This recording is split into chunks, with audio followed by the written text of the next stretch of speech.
ভালো করে আমি মশলাটাকে মিশিয়ে নিচ্ছি। এবার আমি এই দেখো তেল ছাড়ছি, দেখতে পাচ্ছ।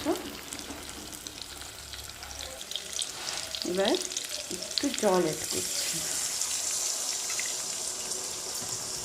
বেশি জল দেবো না,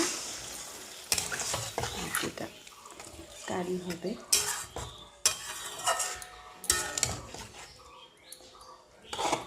এখন কোনো জল দিই না, দিয়ে আবার একটু দিলাম,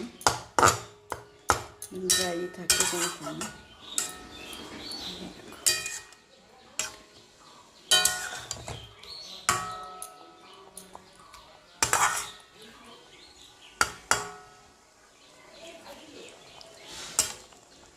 আমি আবার একটু ঢাকনা দিয়ে দেব।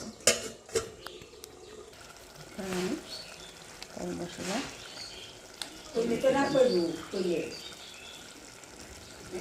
এই দেখো ডিম কারি কেমন হয়েছে বন্ধুরা, তোমরা সবাই কমেন্ট বক্সে জানিও, ঠিক আছে? টাটা।